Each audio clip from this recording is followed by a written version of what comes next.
All right, welcome back, everyone. This is the next in our series on the basics of CMMC.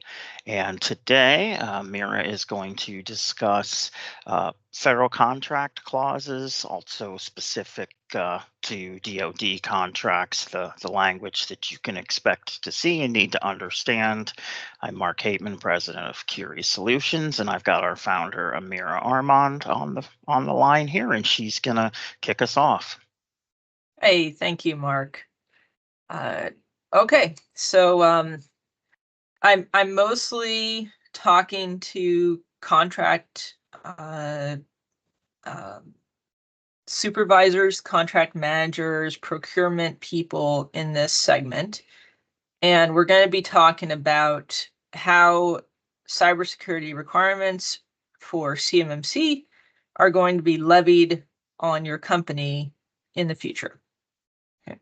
So there's three big moving parts that you need to be watching as a prime or as a subcontractor to make sure that you are not caught by surprise by CMMC. The first part is called the 32 CFR rule. Okay. This 32 CFR stands for Code of Federal Regulations, is a DoD specific rule, which basically establishes the CMMC program, and it tells everyone how to do self-assessments of their cybersecurity as well as authoritative third-party assessments of cybersecurity. And so these rules are literal legalese posted in the Federal Register, which has got like 1 billion pages in it. And it's, all the contract clauses and instructions to contract officers for everyone, right, that ever been. So it's huge, huge, huge. But for CMMC, this is the very first part of the rule, and you can see these are all basically section headings. This is a table of contents for the rule, and this is the first major part of it, right? So you can read and see that it looks like basically legalese and its instructions. So the 32 CFR is where the CMMC scoping guides, CMMC assessment guides exist. This is the rule that talks about how to determine if you will need to do a self-assessment of CMMC level 1 or 2 or 3, and how to do those self-assessments. It talks about the qualifications necessary for each member of the ecosystem, such as CMMC third-party assessment organizations like Curie Solutions. It says we have to have a very secure information system, do background checks, get authorized and accredited, as well as the role of the cyber accreditation body, what they have to do, as well as the role of the DoD. Right. So the 32 CFR rule became final a few months ago, around mid-October, and so it was published in final form around mid-October 2024, and it became active 60 days later, which was, I think, December 16th? 16th, yep, just a week ago, roughly. Week ago, yep. Now, what that does is it essentially lets the DoD acknowledge that CMMC exists as a program.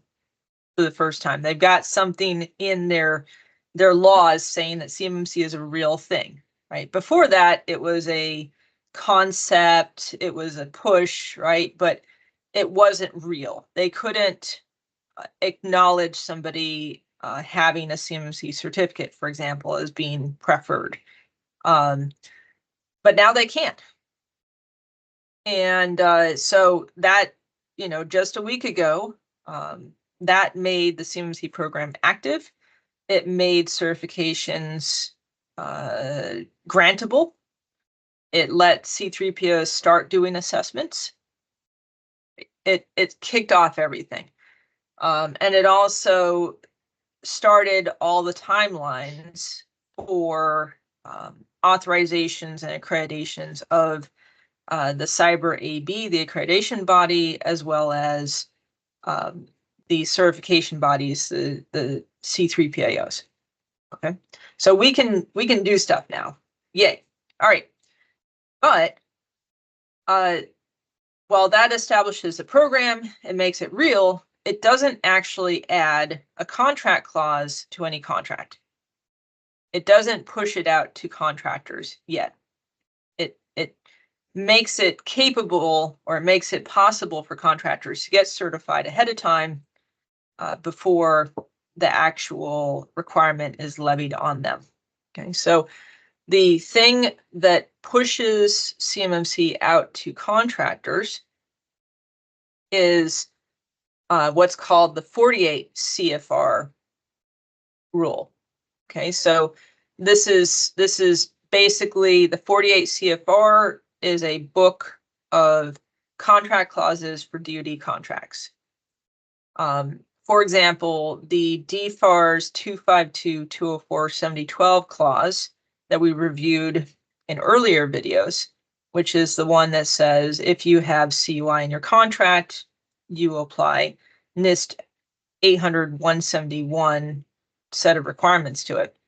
That's a contract clause that's in the 48 CFR, 48 Code of Federal Regulations. Now, the 48 CFR is not final. We saw a proposed version of it several months ago, and we gave feedback on it. And now this rule is back in the DoD's hands to revise and edit and make better, hopefully. And then they're going to push it out as a final rule, probably sometime in the next 6 months. Okay, so for clarity, yes. Sorry. So for clarity, currently a DoD contract can require you to meet a CUI 800-171 and provide a self-attestation that you meet it. But this version of 48 CFR that is in its final revisions is where we're going to see CMMC with its self, as well as third-party assessors like Curie, as well as DIBCAC for level 3, the arm of the DoD that does assessments. Correct? That's when we're going to officially start seeing it in contracts. And I would like to, we don't have to talk about it now, but like, what does that mean for existing contracts versus contracts that are currently in place, and what kind of responsibility will you have to a prime with a current contract once 48 CFR is in place? Absolutely. So think of the 48 CFR adding CMMC, which is, if you ask the DoD, they're gonna be steadfast. They will say the CMMC only adds a attestation and assessment requirement. It does not add any requirements for doing cybersecurity. Okay, they're going to say, they're going to swear up and down, we already had requirements for cybersecurity. Okay, all the contractors have that DFARS 7012 clause, which says to do NIST 800-171 to protect CUI. We haven't changed that. We haven't made it more. We haven't made it less. That's already there. You're all supposed to do it. All we're doing with this new CMMC rule is forcing you to get a third-party certification or to do more paperwork to self-certify before you can win a contract. Yeah.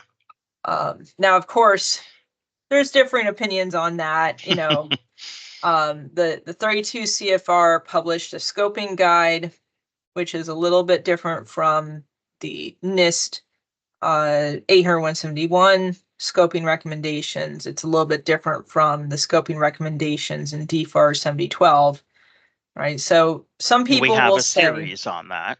We have a yeah, series. If you're interested in watching, you can watch a series on what the CMMC scope actually entails.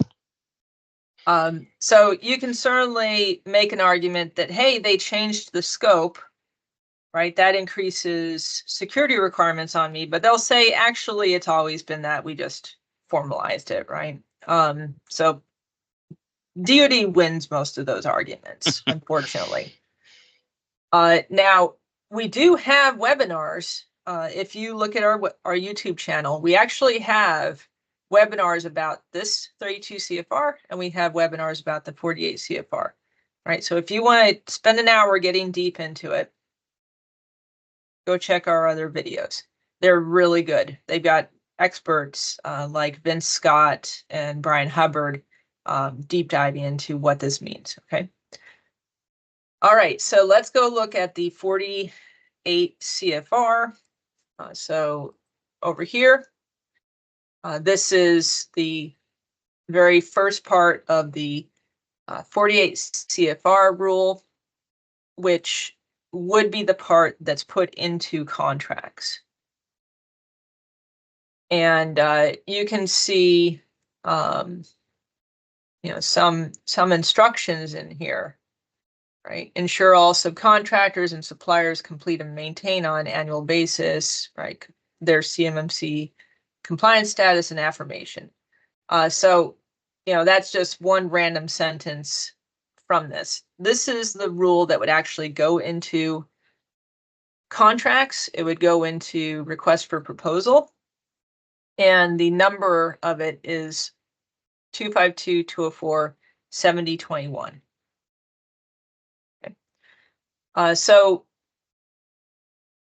this rule, this 48 CFR, which is not final yet, it's not supposed to be put in any contracts yet, is what's going to tell the prime that they need to have a CMMC self-assessment or a CMMC certification of level 1, 2, or 3.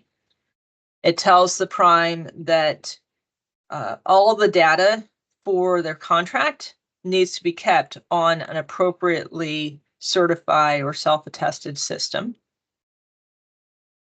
And it tells the prime that they need to flow this down to all their subcontractors and make sure that if they're sharing CUI or federal contract information with a subcontractor, that the sub also has that appropriate level of level 1, level 2, level 3 self-attestation or certification. Now, this clause lets the contract officer, the one that's, you know, putting this clause into the contract, they let them fill out the CMMC level. Right? So each time they put it into a contract, they get to pick level 1, level 2, level 3, self-attestation, or a third-party certification. So this can change for every different contract, right? And it can change as the DoD renews your contract over time, right? Anytime that there's a potential change of the contract, they could put this in there. And that's the intention.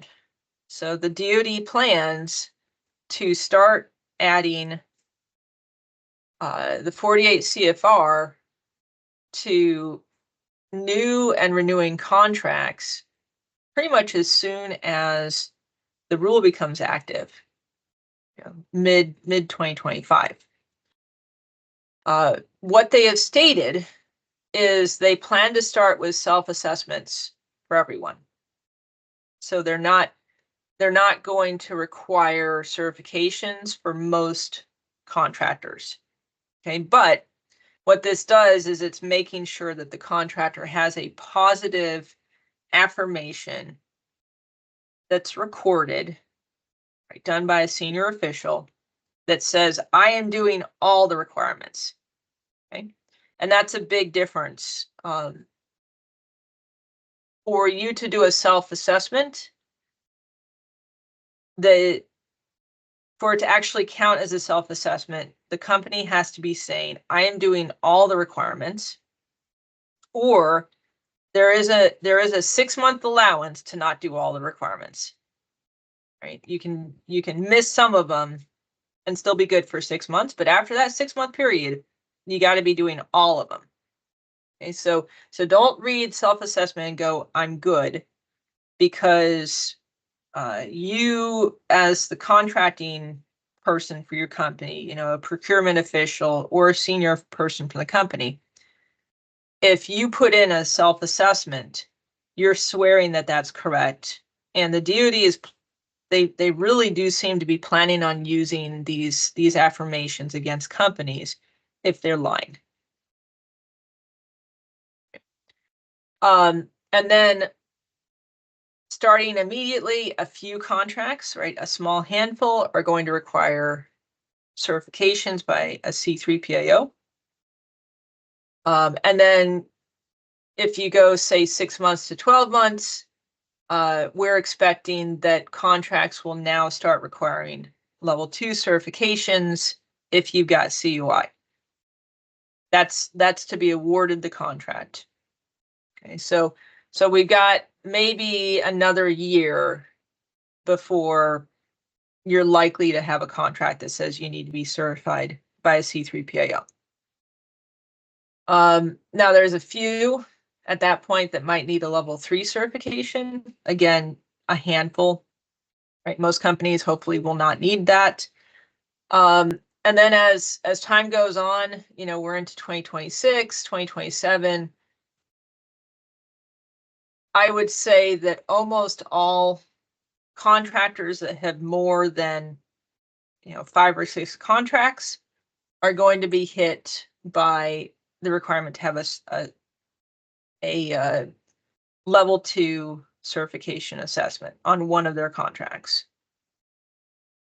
And now it is interesting to see that earlier last week at some point, Vince Scott, that you mentioned earlier, responded to a post on LinkedIn by Richard Williams. He goes by RJ, who's a federal contract compliance SME, that there is now a contract up there that is talking about meeting those requirements of an assessment or a planned assessment for a level 2, which is the third party assessment.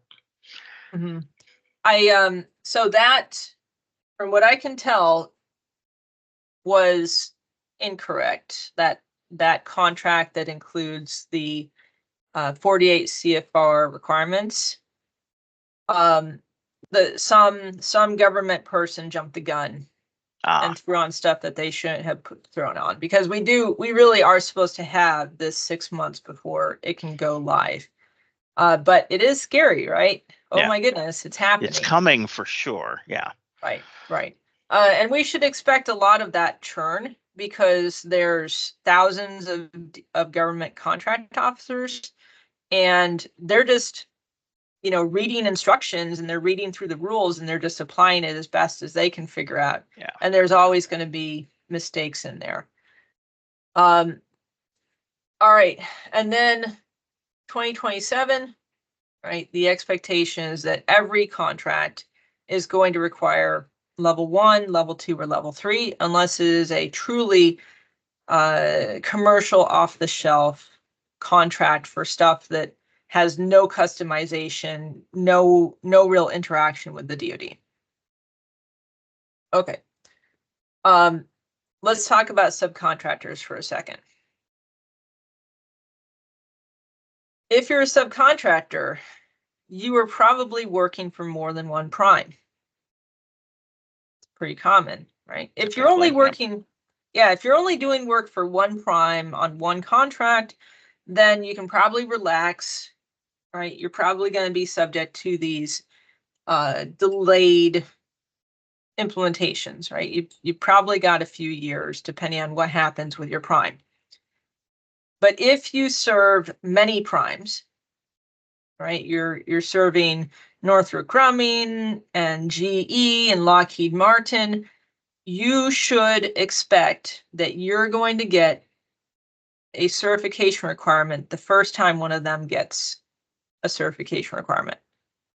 Yep. Right? So this is actually going to hit you real fast as a sub, whereas some primes might be able to escape it for, a year or two, depending on if they have many contracts or not.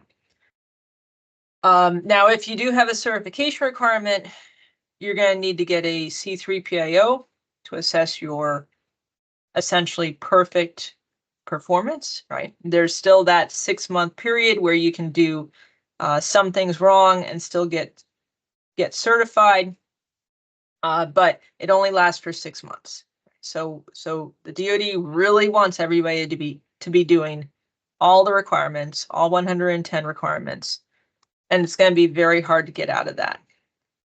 And you think too, if you're bidding on a contract, you want to look like you're ready to provide the services that prime is looking for, and 5 of you are bidding and you're the only one that's working in that 6-month window, isn't ideal for you when you're trying to compete in that market.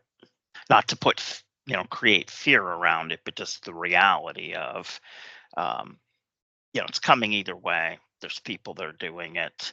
You don't want to be the one that isn't. And if we flip it around to how cool it could be to be the subcontractor, Yep. right? The good one, the one that is certified, not a self-attestation, but fully certified, so that prime knows that you really are doing the job and you're going to be there long term. There's a huge opportunity there for beating out your competition, because primes are looking for subs that will still be there. And then also the potential for being one of the few sources that can bid on contracts, right? Yeah. So this might be your ability to jump into the prime game because you've got those certifications that are needed, and very few companies will have them at first. All right. And then the last thing on the rules that I want to talk about is something that's been lurking in the background for years, which is the federal acquisition regulation for controlled and classified information. Okay, now, if you haven't heard of this, you're in good company. Only the people that are really into this field are paying attention to this thing. But essentially, this is a government-wide requirement to do cybersecurity to protect CUI. But it's not just DoD. It's government-wide, yeah. Right. So Department of Homeland Security contracts, people working for the legislative branch. If you're doing contracts for Medicare, you're going to be having to do security for your CUI. Right now, the only agency that's really pushing on the cybersecurity side is the DoD, right? And see how much panic and churn that's causing, right? When this comes out for all federal, it's going to be a really big deal, right? And the same incentives and the same scary parts are going to apply across all government contractors. Now, nobody outside of the government has seen this proposed rule. Okay, so I do not know for sure what's in it. I haven't talked to anyone who knows for sure what's in it. Okay, we got some guesses. You know, there's already government-wide policies that say, hey, federal government, you need to tell your contractors to apply NIST SP 800-171 to protect CUI. Right, so that's already out there, but the agencies haven't done it yet, except for the DoD. So we're kind of expecting to see this essentially standardize that, right? This rule is also, I don't have it shown here, but it was proposed by two agencies, NASA and the DoD, in concert, right? And just thinking, you know, let's just put on our thinking cap. The DoD has been doing CMMC, right? They just spent all this time working on CMMC. Do you think that they're going to propose a federal regulation that is not in sync with CMMC? Do you think they're going to do something that messes up CMMC? I don't know, right? I don't know. But if they synchronize the two, I would actually expect to see something like the CMMC program expanded to all federal. But if they don't, including third-party assessments, I mean, I guess we don't know. Yeah. But yeah, it would I'm stand kind of to reason expecting if they adopt it. Yeah. Right. Now, at the very least, we can expect that at a federal level, everyone's going to be told to do self-attestations, right? Do all the security and attest that you're doing it in order to get awarded a contract. But because the DoD has seen that that doesn't work real well. Yeah. Right. And they're the ones that propose this rule. We're probably going to see some lessons learned in this rule, but we haven't gotten it yet. It's moving through the government, and the internal review was actually performed in October. And there's not, as far as I know, there's no other steps before it gets published. So we could see this thing any day. In fact, I think we're about a month overdue on when we thought we would see it. So when this comes out, big deal, right? Everybody that's working for Department of Homeland Security, or, you know, our more supportive services as opposed to the war services, they're going to be going, what? I have to do cybersecurity, right? It's going to be a big one. All right, let's call it there. And we've got you know, more that we're going to talk through with CMMC basics. The next topic will be kind of like what you do to get started. If you haven't been doing cybersecurity, where do you start? Great. Thank you.